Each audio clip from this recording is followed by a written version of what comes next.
ഗാസയിൽ ഇസ്രയേൽ ശക്തമായി തുടരുന്ന ആക്രമണത്തിൽ 3 ദിവസത്തിനിടെ കൊല്ലപ്പെട്ടത് 200 കുഞ്ഞുങ്ങൾ.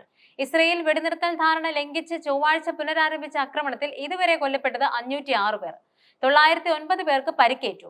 വ്യാഴാഴ്ച മാത്രം പുലർച്ചെ മുതൽ തുടരുന്ന വ്യോമ കര ആക്രമണങ്ങൾ 110 പേരുടെ ജീവനെടുത്തു. ലോകരാജ്യങ്ങളുടെ എതിർപ്പ് അവഗണിച്ച് US പിന്തുണയോടെ ഗാസയിലെ നിരപരാധികളെ ബോംബിട്ട് കൊല്ലുന്നത് തുടരുകയാണ് ഇപ്പോഴും ഇസ്രയേലും. 3 ദിവസമായി തുടരുന്ന ആക്രമണത്തിൽ 590-ലേറെ പലസ്തീനികളെയാണ് ഇസ്രയേൽ കൊന്നൊടുക്കിയത്. ഇന്നലെ മാത്രം 110 പലസ്തീനികളാണ് വ്യോമാക്രമണത്തിൽ കൊല്ലപ്പെട്ടത്. ഇതോടെ 3 ദിവസത്തിനിടെ ഗാസയിൽ കൊല്ലപ്പെട്ടവരുടെ എണ്ണം 506 ആയി. ഇതിൽ 200 കുഞ്ഞുങ്ങളും ഉൾപ്പെടുന്നു. 909-ലേറെ പേർക്ക് പരിക്കേറ്റതായും ഗാസ ആരോഗ്യ മന്ത്രാലയം അറിയിച്ചിട്ടുണ്ട്. അതിനിടെ ഗാസയിലെ കരയാക്രമണവും തുടങ്ങുന്നതായി റിപ്പോർട്ടുകളുണ്ട്.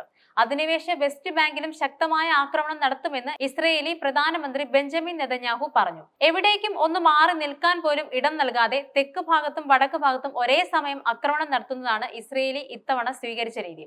തെക്കൻ ഗാസയിലെ റഫയിലെ കരസേന ആക്രമണം നടത്തുകയാണെന്നും ബൈത്ത് ലാഹ്യ പട്ടണത്തിനും മധ്യപ്രദേശങ്ങൾക്കും സമീപം വടക്കൻ ഭാഗത്തേക്ക് സൈന്യം അതിക്രമിച്ച് കയറുകയാണെന്നും സയനിസ്റ്റ് സേന തന്നെ അറിയിച്ചു. ഉപരോധത്തിൽ നരകിക്കുന്ന ഗാസക്കാരെ വീണ്ടും നാട് കടത്താനുള്ള ശ്രമത്തിലാണ് ഇസ്രയേൽ. ഖാൻ യൂനൂസിലെ ജനങ്ങളോട് എത്രയും പെട്ടെന്ന് താമസസ്ഥലം ഉപേക്ഷിച്ച് പോകാൻ സൈന്യം മുന്നറിയിപ്പ് നൽകിയിട്ടുണ്ട്. അതേസമയം ഗാസ ആക്രമണം പുനരാരംഭിച്ചതിനെതിരായ ജനരോഷം ഇസ്രയേലിക്ക് ശക്തി പ്രാപിച്ചു. പടിഞ്ഞാറൻ ജെറുസലേമിലെ നെതന്യാഹുവിന്റെ വസതിക്ക് പുറത്ത് നടന്ന പ്രതിഷേധ പ്രകടനത്തിൽ 100 കണക്കിന് ആളുകളാണ് പങ്കെടുത്തത്. ബാരിക്കേഡ് തകർത്തെത്തിയ പ്രതിഷേധക്കാരെ നേരിടാൻ പോലീസിന് ജലപീരങ്കി പ്രയോഗിക്കേണ്ടി വന്നു.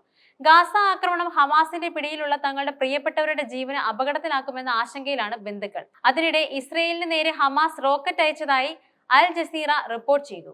വെടിനിർത്തലിന് ശേഷം ആക്രമണം പുനരാരംഭിച്ച ഇസ്രയേലിന് നേരെ ഹമാസിന്റെ ഭാഗത്തു നിന്നുണ്ടാവുന്ന ആദ്യ ആക്രമണമാണിത്. ഗാസയിലെ ആക്രമണം തുടരുന്നതിനിടെ യമനിലെ ഹൂതികൾ ഇസ്രയേലിലേക്ക് ഹൈപ്പർസോണിക് മിസൈൽ ആക്രമണം നടത്തി. അധിനിവിഷ്ട ജഫയിലെ ബെൻഗൂറിയൻ വിമാനത്താവളമാണ് ആക്രമണത്തിനിരയായത്.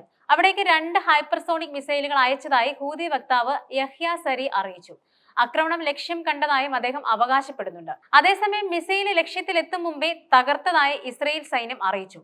യമനിലെ ഹൂതി കേന്ദ്രങ്ങളിലെ US ആക്രമണം നടത്തുന്നതിന് പിന്നാലെ ഇത് 2ാം തവണയാണ് ഹൂതികളെ ഇസ്രയേലിലേക്ക് മിസൈൽ ആക്രമണം നടത്തുന്നത്. ഹൂതികളെ പൂർണ്ണമായും ഇല്ലാതാക്കുമെന്നും അവർക്ക് ആയുധം നൽകുന്നത് ഇറാൻ നിർത്തണമെന്നും US പ്രസിഡന്റ് ഡൊണാൾഡ് ട്രംപ് ആവശ്യപ്പെട്ടിരുന്നു. എന്നാൽ ഇപ്പോൾ തെക്കൻ ഗാസയെ വടക്കൻ മേഖലയിൽ നിന്നും വേർതിരിക്കും വിധമാണ് ഇസ്രയേൽ സൈന്യത്തിന്റെ നീക്കമെന്ന് പലസ്തീൻ അഭയാർത്ഥികൾക്കായുള്ള UN ഏജൻസിയുടെ കമ്മീഷണർ ജനറൽ ഫിലിപ്പ് ലസാറിനും ചൂണ്ടിക്കാട്ടി. ഏജൻസിയുടെ 4 ജീവനക്കാർ കൂടി കൊല്ലപ്പെട്ടു. വടക്കൻ ഗാസയിലെ ജനങ്ങളോട് എത്രയും വേഗം ഒഴിഞ്ഞുപോകാൻ ഇസ്രയേൽ സൈന്യം ആവശ്യപ്പെട്ടു. തെക്കൻ മേഖലയിൽ നിന്നും വടക്കൻ ഗാസയിലേക്ക് ജനങ്ങളെ പ്രവേശിക്കാൻ അനുവദിക്കില്ല. ഇരു മേഖലയും തമ്മിൽ പിരിക്കുന്ന നെറ്റ്സെരീം ഇടനാഴി സൈന്യം വീണ്ടും പിടിച്ചെടുത്തു. ജനുവരി 19-ലെ വെടിനിർത്തൽ ധാരണയെ തുടർന്ന് സൈന്യം ഇവിടെ നിന്നും പിന്മാറിയിരുന്നു. കരയാക്രമണം വ്യാപിപ്പിച്ച് വടക്കൻ ഗാസയെ ഒറ്റപ്പെടുത്തിയത് ഇസ്രയേൽ വെടിനിർത്തൽ ധാരണയിൽ നിന്നും പൂർണ്ണമായും പിന്മാറിയതിന്റെ തെളിവാണെന്നും ഹമാസ് ചൂണ്ടിക്കാട്ടിയിരുന്നു.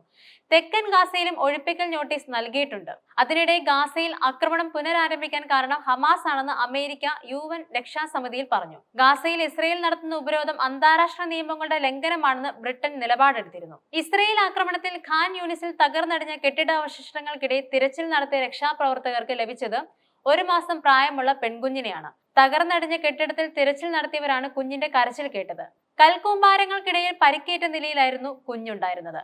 കുഞ്ഞിന്റെ മാതാപിതാക്കളും സഹോദരനും ബന്ധുക്കളുമായ 8 പേരും ആക്രമണത്തിൽ കൊല്ലപ്പെടുകയുണ്ടായി. മുത്തച്ഛനും മുത്തശ്ശിയും മാത്രമാണിപ്പോൾ അവശേഷിക്കുന്നത്. ഖാൻ യൂണിസിൽ ടെന്റ് ക്യാമ്പുകളിലേക്ക് ഇസ്രയേൽ നടത്തിയ ആക്രമണത്തിൽ കൊല്ലപ്പെട്ടവരിൽ ഗർഭിണിയും 1 വയസ്സുകാരനായ മകനും ഉണ്ടായിരുന്നു.